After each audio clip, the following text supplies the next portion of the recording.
Falcon Blues TV is sponsored by Surfshark VPN. Protect your devices for as little as £2 a month. Click on the link in the description to get up to 80% off your yearly subscription.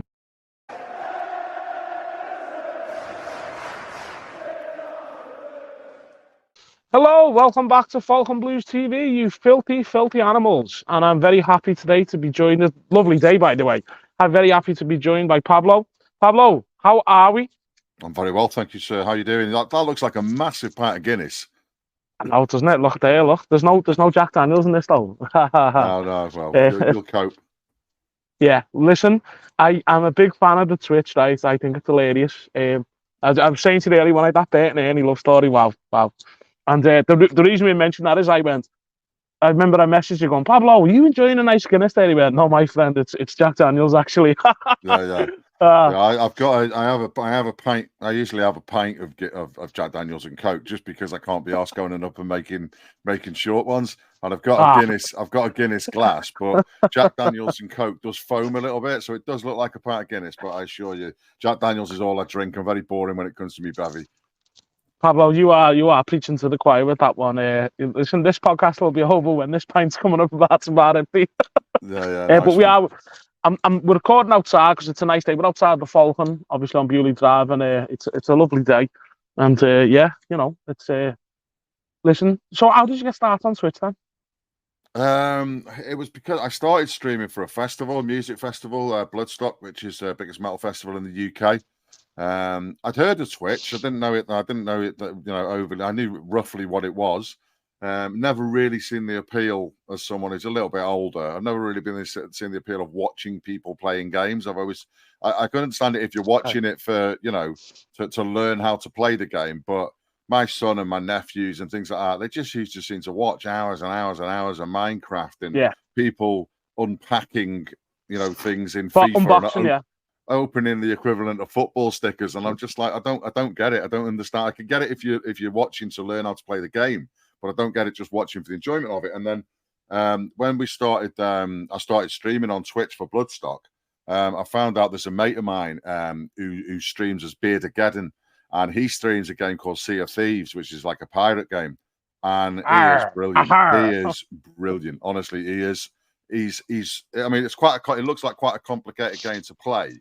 But when you're Twitch streaming, you've got to know that you're streaming. A lot of people go on and just play a game with their mates and don't pay any attention to chat or anything like that. And that's not what you've got to do. It's the other way around. You're streaming while you're playing a game, not playing a game and just happen to be streaming by the side of it. So it's a bit of an acquired taste. But for me, for anyone that hasn't been on Twitch, it's for me, it's almost like a sort of interactive TV.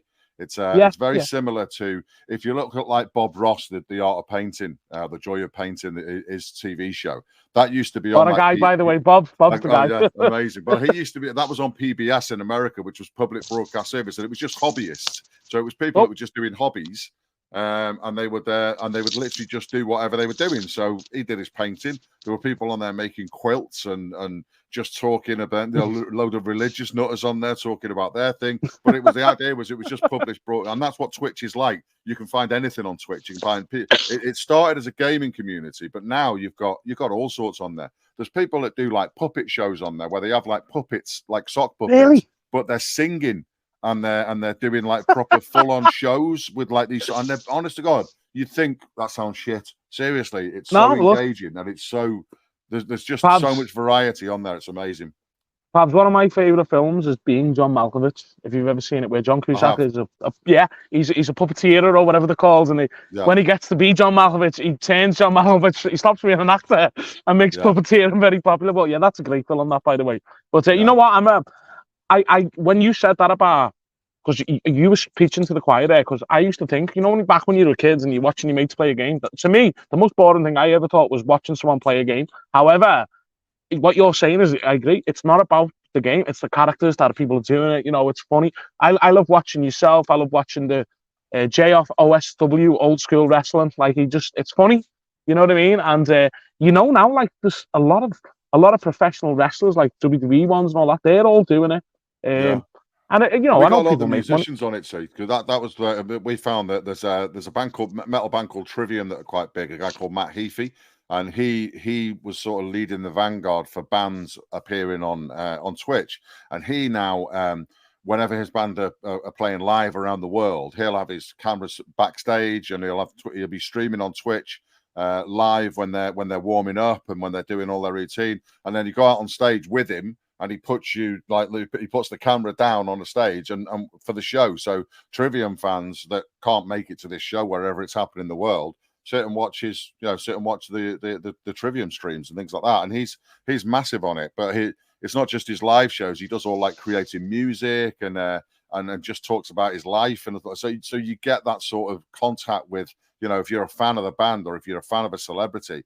And there's more and more bands and people like that getting into it. The lad from the Inbetweeners, Jay from the Inbetweeners, is on there, James Buckley. So he plays James his channel, on there. And again, it's a really sort of growth. And funnily enough, linking back to Everton, that's what our arm sleeve is now. Kick, the new sleeve sponsor. They're a Twitch rival, so they're up and coming in the next few years. And there's a lot of them that are trying to pay people fortunes to come away from Twitch and join them. So which is going to happen,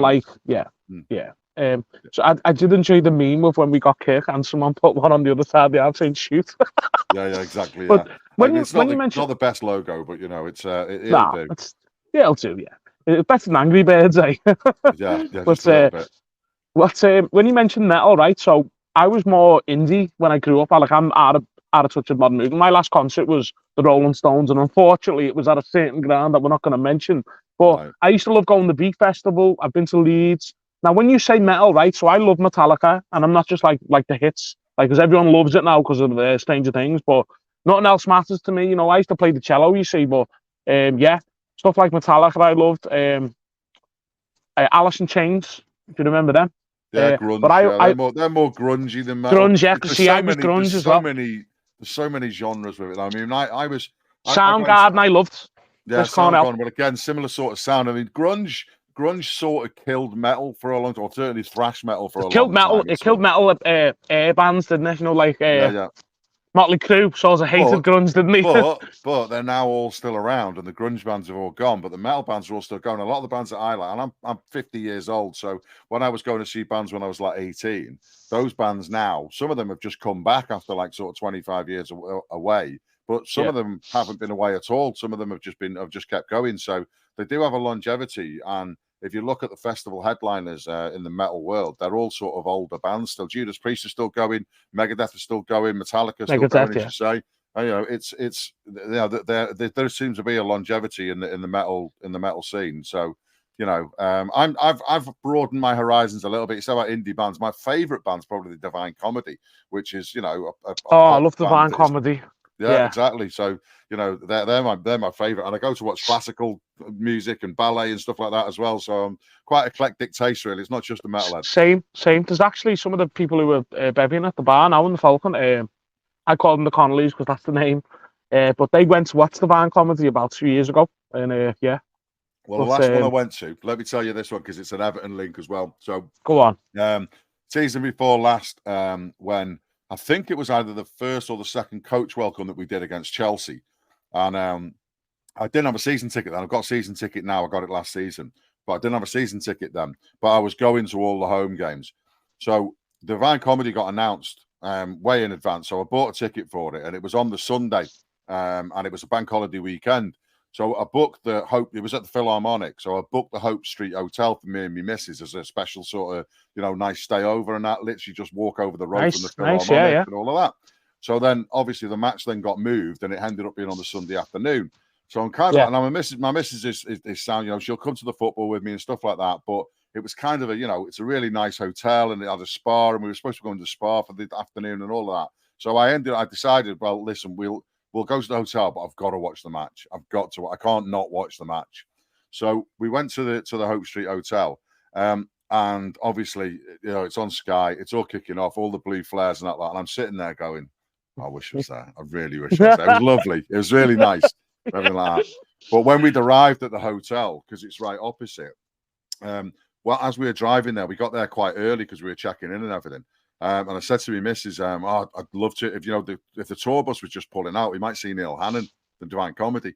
And literally, as we pulled into the little car park, he got off the bus. The tour bus was there, and he got off the bus, but he got off the bus on the wrong side on the road.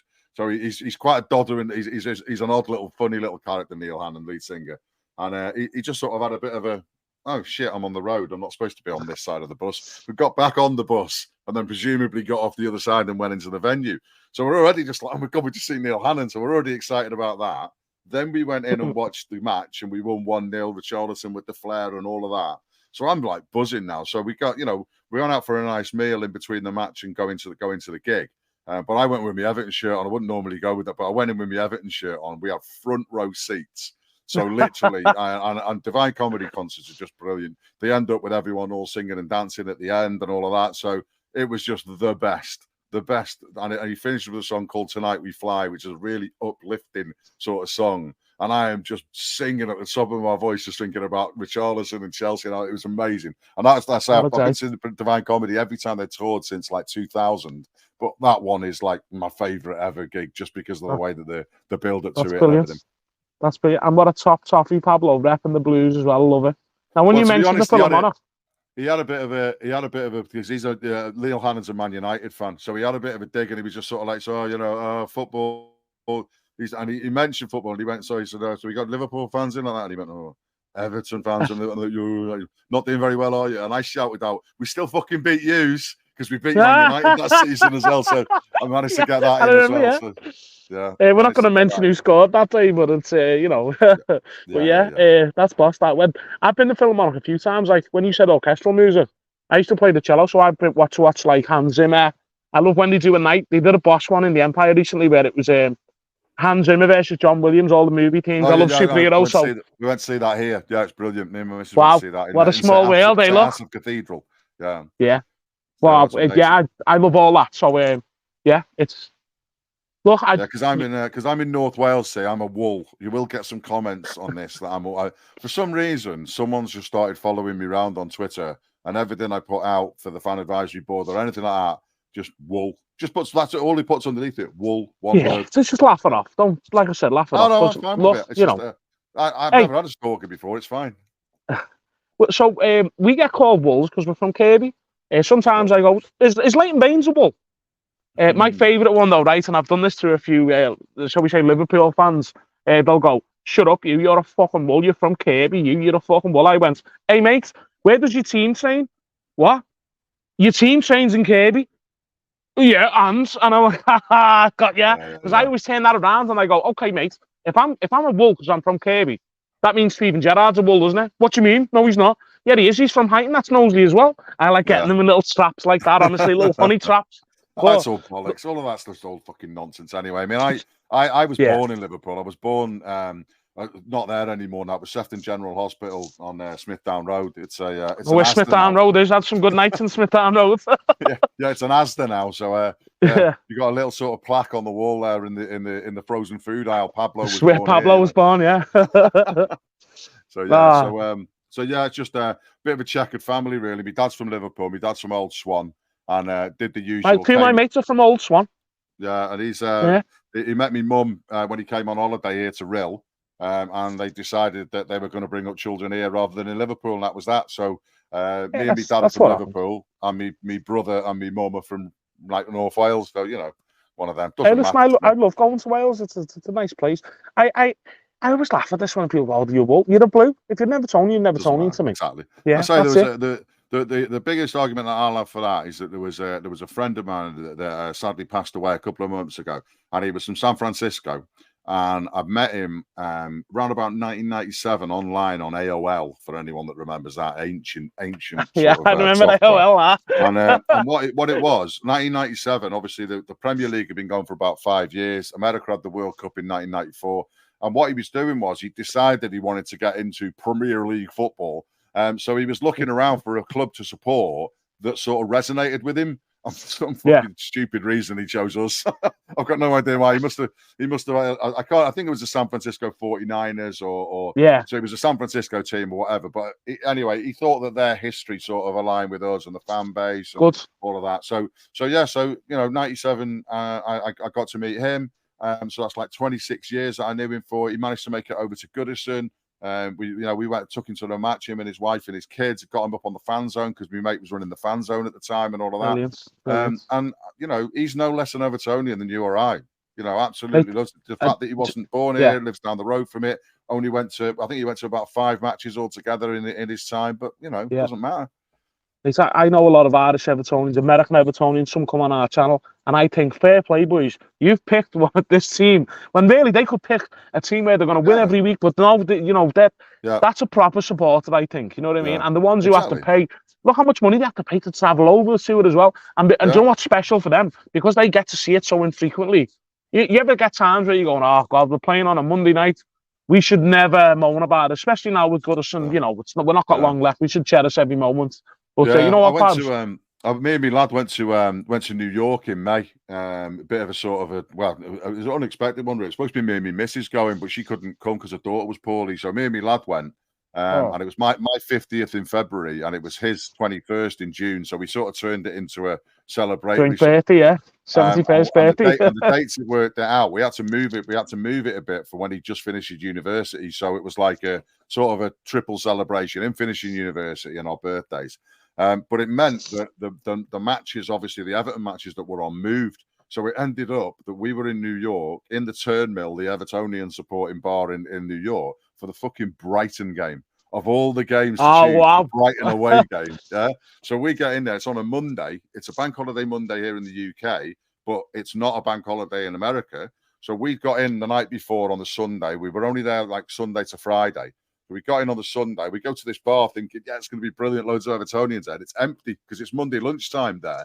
And I said to the barman, I says, you're going to get a bit busier, like, because I'd seen earlier games in the season. It's rammed. I'm thinking, so, but it started to fill up bits and bobs, stuff like that. And then obviously, we scored within the first 2 minutes, and then we scored right at the end as well. Oh, it was brilliant. And I say we'd only just got there, so it just put us on a high for the whole of the week. And chatting to people in there, and I say, you saw. There was a couple of expats. There was a couple, Scouse accents you recognise, but a lot of American accents. Just chatting to them, and I'm just sort of like, so what's the link? And they're just like, there isn't one. I just follow Everton. That's it. And they're just like, oh. And then you'll be like, oh, so are you in here on Sunday? I think we were playing Man City. I think it was the next Sunday. And he said, are you in here for Sunday? He said, where are you watching the match on Sunday? And I was like, oh, Goodison. And he's like, oh. And you could just see the look at his face like. And now he told you had a new mate there, didn't he? I'm so jealous. I'm so jealous that you're going to be watching it in Goodison, So it's like literally. Oh, well, that's great, though, isn't it? That's the stories you want to hear about Evertonians following us, overseas and stuff like that. And you know what, Pabs, right? This has been a ball, hasn't it? And listen, I would love sometime in the near future, next time you're doing a Twitch or something when I'm free, I'd love to just come on and just do what we're doing here. You know what I mean? That would be fun, wouldn't it, eh? Yeah, sound, yeah, all good. I mean, I mainly do like games things. It's called the Squatter Spot is my Twitch handle if anyone wants to pop in. The link is below, by the way, everyone. The link is going to be below, so make sure you click on that.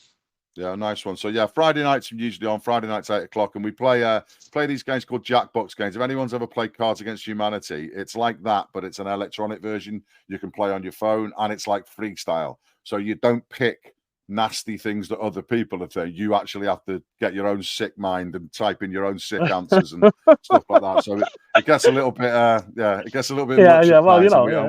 Well, we've all got our little in jokes for all of the regulars that come in with all of that lot. So it's usually a good laugh, and we play a few games and stuff like that, but obviously we have a bit of a chat and a bit of a laugh and a bit of banter in there as well, so it's a good laugh.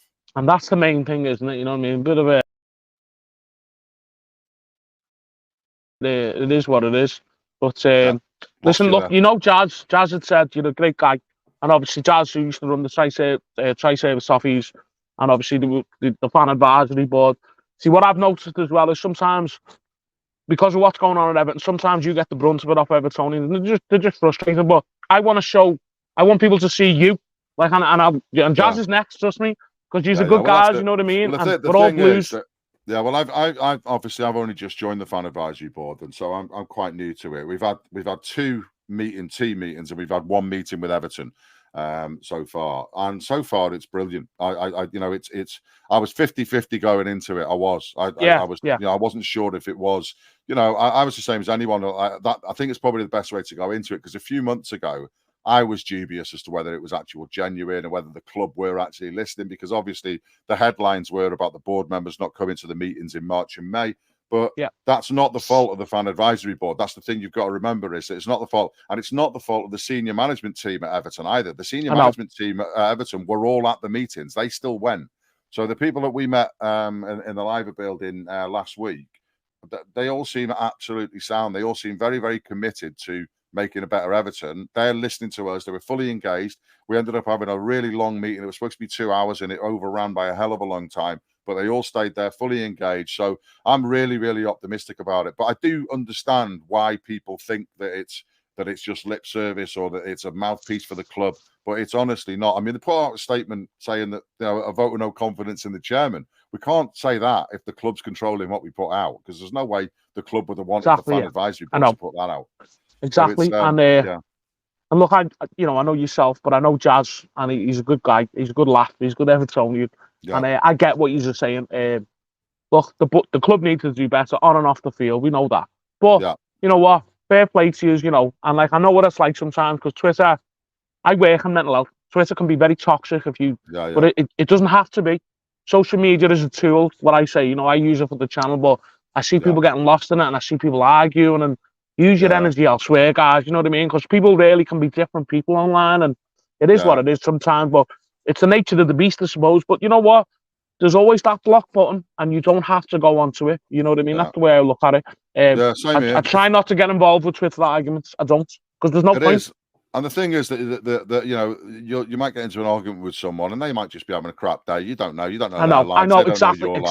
And things like that. You know, I do Samaritan's listening volunteer as well, so I know about all the mental health side of things and stuff like that. And I think as I've got older, I've sort of started to just not judge people as quickly. You try to give them a little bit more of the benefit of the doubt. And you know, I'm happy. I'm more than happy to have a debate with someone on Twitter. But if they're just going to be abusive and things like that, then it's just not worth it. I just can't be.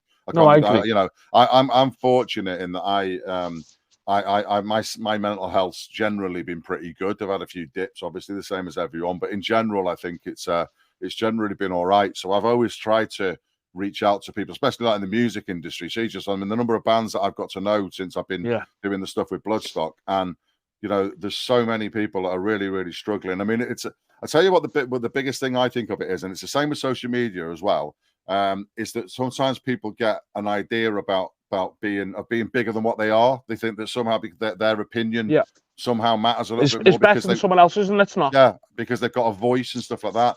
And then in the music industry, you sort of see it with when you get like what they used to call the weekend warriors, where they sort of go out and they play like gigs on a Friday and a Saturday night to crowds of people, and it's just gets such a buzz. And then on Monday, they're back working in a factory, and that drop is a massive. Of course, the mental health and stuff like that. So there's lots of different things that are going on with people's lives, and I just try to encourage people to be a little bit more understanding, and just, you know, don't just jump in 2 feet and just think, just because this bloke's written something, you know, that you don't agree with, that they're an arsehole and that they're, you know, that they're some sort of troll or something like that. There are trolls, of course, but again, everyone uses social media in different ways. And as I say, some people do it as wind-ups. Some people might find that funny. You know, it's all dingy, but you control your own social media and you use it the way that you want to use it, and just try and keep yourself safe, basically. Very poignant what you said there. You don't know what someone's could have a really bad day, and obviously the part of my job, I know that as well. And look, sometimes I have bad days as well, but you can use social media to enlighten people and have a laugh, and, you know, bring a bit of joy and happiness or a bit of laughter and whatnot. But you know what, fair play to all the work you're doing. And look, I know the work you do with the food banks and obviously the Samaritan, so fair play for that. I'll speak to you another time about that, because obviously I'm looking to do something in the community to help out soon, but we'll talk about that another day. Pabs, this has been excellent, but I'm dry and I've got a day off work tomorrow, so, you know, got to get back to the bar and say hello. But listen, all right, cool. Pablo, this has been fun. We should do this again sometime. Oh, I'm up for that. I can talk for Britain, mate. Don't worry about that. Love it. Look. Anyway, don't forget to like and subscribe. Subscribe to Pablo's Twitch as well. It's in the link below. I can never get my hand right. It's there, yeah. Click down there. Click on that description. But listen, thanks very much, Pablo. And as always, up the fucking toffees, Colin Chong.